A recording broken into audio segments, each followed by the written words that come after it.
GeM TV நேயர்களுக்கு வணக்கம். அரசியல் அலசலில் இன்றைய நிகழ்வுகளை பற்றி காண்போம் வாருங்கள். சார் வணக்கம் சுப்பையன் சார். சார் வாங்க சார். எப்படி சார் இருக்கு? வெயில் ரொம்ப கொடுமை. ஆமாம் சார். நம்ம டெய்லி இதே தான் சொல்றீங்க.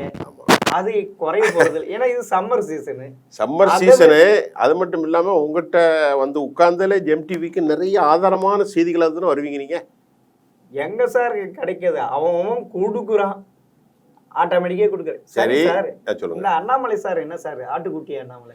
அது என்ன ஆட்டுக்குட்டியா இருக்கு பிரியாணி? அது நம்ம ஏற்கனவே பேசணும். இல்ல அவருக்கு ஒரு மிக்நேம் ஆகி போச்சு, ஆட்டுக்குட்டி அண்ணாமலை. ஆட்டுக்குட்டி அண்ணாமலைங்கிற ஒரு பக்கம் சரி. ஆட்டுக்குட்டி ரொம்ப வந்து புலிக்குட்டியா மாறுது போல. ஏன்னா புலிக்குட்டி இல்ல சார், அப்ப என்ன குட்டி? பூனைக்குட்டி சார். என்ன சார் இது? ஏன் சொல்றேன்னா, புலி பசித்தாலும் புல்லை தின்னாது. சரி. ஆடு பசித்தா புல்லை தின்னும். அப்படி எடுங்க சார். அப்படி ஆடு சார். ஆனா இன்னொரு கசாப்பு கடை போறவரு சார். இப்ப இன்னொரு விஷயம் என்னன்னா, அண்ணாமலையினுடைய எக்ஸ்ட்ரீமா வந்து அவருடைய நடவடிக்கை வந்து பியாண்ட் த லிமிட்ஸ், அதாவது பவுண்டரியை தாண்டி மீறி போயிட்டு இருக்கா சார்.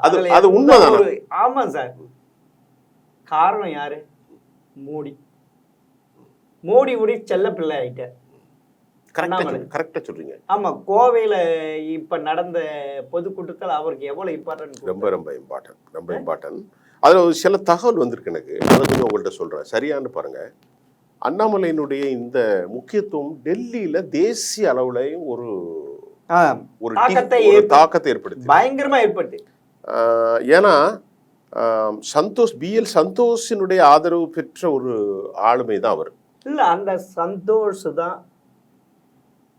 கர்நாடக அசம்பிளி எலெக்ஷன்ல தோத்து போறதுனால அவர் அப்படியே ஓரம் கட்டிட்டாங்க. இப்ப வந்து அவர் சீன்லயே இல்ல அவர் அது உண்மை. அது ஒண்ணு. இப்ப வந்து மோடிக்கு, ஏன்னா இங்க தமிழ்நாட்டை விட அண்ணாமலைக்கு சென்ட்ரல்ல தான் பயங்கரமான. ஆனா மோடி அன்னைக்கு பேசும்போது ஒரு வார்த்தை பேசினாரு.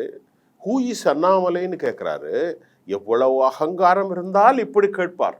அண்ணாமலை ஒரு பேக்வர்ட் கம்யூனிட்டியை சேர்ந்த இளைஞர், IPS படித்தவர், அவரை பற்றி இப்படி கேட்கலாமா அப்படின்னு பிரைம் மினிஸ்டர் என்னன்னா, எப்பவுமே ஆப்கி பார் மோடி சர்க்கார், மே மோடி ஹே அப்படி பேசக்கூடிய ஒரு ஆளுமை இதுவரைக்கும் நான் யாரையுமே பார்த்ததில்லை.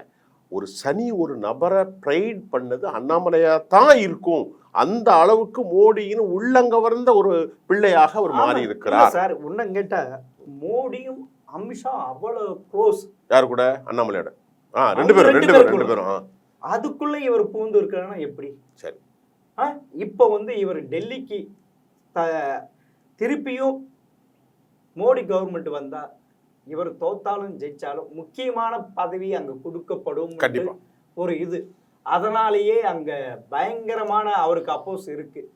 டெல்லியில அப்போஸ் இருக்கு சார். டெல்லியில வந்து தேசிய அளவுல இருக்கு.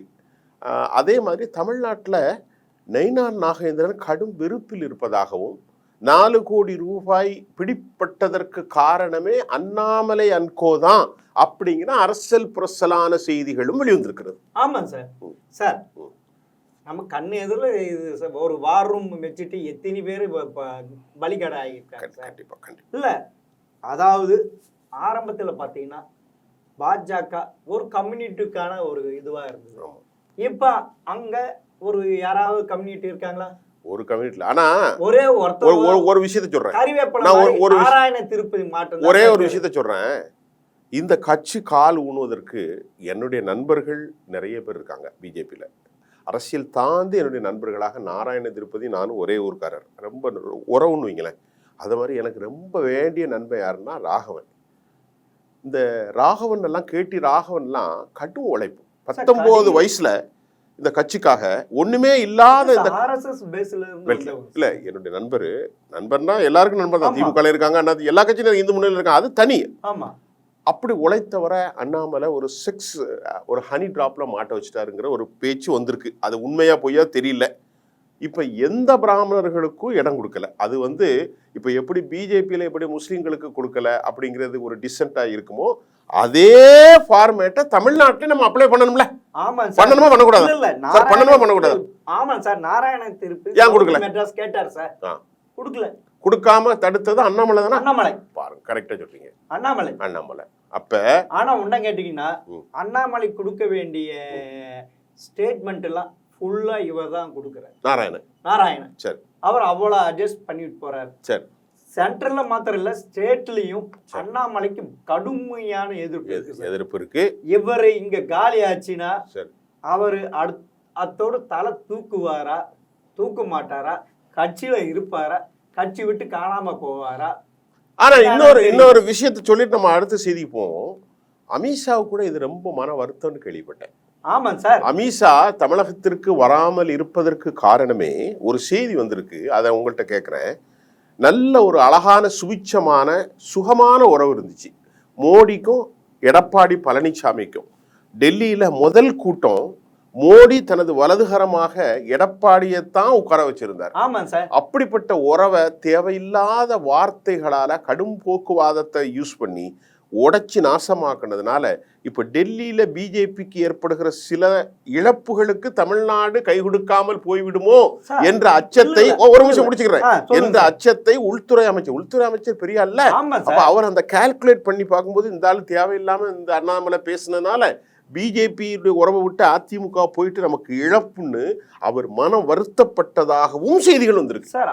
அதே எடப்பாடி தான் சார், என் மண் என் மக்கள் யாத்திரை யாருக்கு சார்? ஆமா, பிஜேபி உடையது. ஆமா, ஃபர்ஸ்ட் ஆரம்பிக்கப்ப சரி அந்த இதுல வந்து ஏடிஎம்கே எடப்பாடி கலந்து உதயகுமார் கலந்துகிட்டார். ஒரு அவங்களுடைய கட்சி வளர்ச்சி அப்பனா அவர் எவ்வளவு இதுவா அப்ப அண்ணாமலை எதுவுமே தெரியும். ஆனா இன்னொன்னு அவரை திட்டமிட்டு ஒரே ஒரு கேள்வி சார், அண்ணாமலைக்கு எவ்வளவு சார் அனுபவம் இருக்கும் அரசியல்ல? வெறும் 3 வருஷம். இந்த 3 வருஷம் எப்படி sir, how they decide the impact on Tamil Nadu, எப்படி எந்த பாதிப்பு ஏற்படும்னு அவரால் கணிக்க முடியும்? 70 வருஷம் 50 ஆண்டுகள் 40 ஆண்டுகள் அனுபவசாலிகளாலே கணிக்க முடியல. அப்போ 3 ஆண்டுகள் ஒரு ஐபிஎஸ்ல இருந்து வந்தவர் தன்னை பெருசா புரபகண்டா பண்றதும் அமித்ஷாவுக்கு பிடிக்கல, தேசிய தலைமைகளுக்கு பிடிக்கல. தமிழ்நாடு பிஜேபி தலைவர்கள் உள்ளம் புழுங்கி மனம் புழுங்கிய நிலையில் இருக்கிறார்கள் என்பதையும் இந்த ஜெம் டிவியின் மூலம் தெரிவித்து எலெக்ஷன் முடிஞ்ச உடனே பெரிய ஒரு டிசன்ட் உருவாகும் என்பதை தெரிவித்துக் கொள்றேன். சார் இப்ப வந்து பாஜக அதிமுக கூட்டணி இருந்திருந்தா டஃப் ஃபைட் சார். உண்மை, டஃப் ஃபைட் 100க்கு 100 டஃப் ஃபைட். அதுக்குதான் இந்த ஒரு நல்ல கூட்டணியை உடைச்சிட்டாரே அமித்ஷாக்கு அவ்வளவு வருத்தம் இருக்கு. அமித்ஷாக்கு தெரியும், அதனால்தான் அவரு இங்க அவருக்கு அமித்ஷாக்கு ஃபிங்கர் டிப் சார். ஆமா சார், திருநெல்வேலில இருந்து கன்னியாகுமரியில இருந்து சிவகங்கையில இருந்து எல்லாம் கையில வச்சிருப்பாப்ல. அதே மாதிரி 2021 சட்டமன்ற தேர்தல்கள் கூட ஐயா டிடிவி தினகரனை சேர்த்துக்குங்க, நீங்க எங்களுக்கு கொடுக்குற சீட்ல நாங்க அவர் கொடுக்குறோம் அப்படின்ட்டு சொன்னாரு. ஆனா எடப்பாடி ஏத்துக்கல. அப்படி ஏத்துட்டு இருந்தா இன்னைக்கு ரூலிங் பார்ட்டி அவங்க தான் சார். டவுட்டே இல்லை. ஏன்னா 43 தொகுதியில 500 இருந்து 2000 ஓட்டு வித்தியாசம் சார் தோத்துது. டவுட்டே இல்லை. வணக்கம் சார். மீண்டும் அரசியல் அலசல் சுவாரஸ்யமான தகவல்களோடு சந்திப்போம். வணக்கம்.